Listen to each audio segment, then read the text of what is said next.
இங்கே இவருக்கு குழந்தை பொறக்க போகுதுன்னு வெயிட் பண்ணிட்டு இருக்காரு. அப்ப அவங்க அண்ணா வந்து கண்டிப்பா இந்த முறை உனக்கு ஆம்பளை பிள்ளை தான் பொறக்கும்னு சொல்றாங்க. ஆனா அவருக்கு பொம்பளை பிள்ளை பொறந்துடுது. அவங்க அண்ணா பரவாயில்ல பாத்துக்கலாப்பான்னு சொல்லிட்டு கிளம்பி போறாரு. அந்த அப்பா அந்த குழந்தைய பார்த்து, நீ எனக்கு பொம்பளை பிள்ளை, நீ எனக்கு ஒரு ஆம்பளை பிள்ளை தான், உன்னை நான் பையன் தான் இனிமே கூட பாருன்னு சொல்றாரு. அவர் சொன்ன மாதிரி அந்த பொண்ணை ஒரு பையன் மாதிரி தான் வளர்க்குறாரு. எப்பவுமே அந்த பொண்ணை இங்க வாடா பையா போடா பையான்னு ஆம்பளை பசங்களை பேசுற மாதிரி தான் பேசுறாரு. ஒரு நாள் அந்த பொண்ணு அவங்க வீட்டுல இருக்க சுவிட்ச் போர்ட்ல ஏதோ பிரச்சனை இருக்கும், அதை பாத்துட்டு இருக்கா. அப்ப அவங்க பெரியப்பா வந்து பொம்பளை பிள்ளை இதெல்லாம் கை வைக்க கூடாதுன்னு சொல்லி திட்டுறாரு. இப்ப அந்த பொண்ணு +2 முடிக்குது. அதுக்கப்புறம் காலேஜ் போகணும்னு ஆசைப்படுது. அதுக்கு அவங்க பெரியப்பா, நம்ம வீட்டுல பொம்பளை பிள்ளைங்க எல்லாம் இவ்வளவு தூரம் படிச்சது பெரிய விஷயம், இதுக்கு மேல போ தேவையில்லைன்னு சொல்றாரு.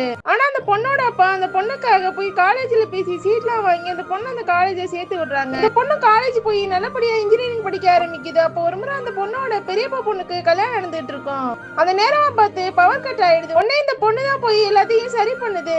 இதை பார்த்துதான் இங்க உள்ளவங்க எல்லாம் ஆச்சரியப்படுறாங்க.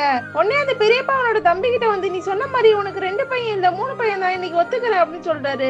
அதுக்கு அந்த அப்பா சிரிச்சுக்கிட்டே, எனக்கு 2 பையன் தான், ஒரு பொண்ணு அப்படின்னு சொல்றாரு. என்னதான் அவங்க அப்பா அந்த பொண்ணு மேல ரொம்ப பாசமா இருந்தாலும் அவளை பையன் மாதிரி பேசுறது அந்த பொண்ணுக்கு பிடிக்காம தான் இருந்திருக்கும். முறையா அவரு அவளை ஒரு பொண்ணா நினைக்கிறது அவளுக்கு ரொம்ப சந்தோஷமா இருக்கு.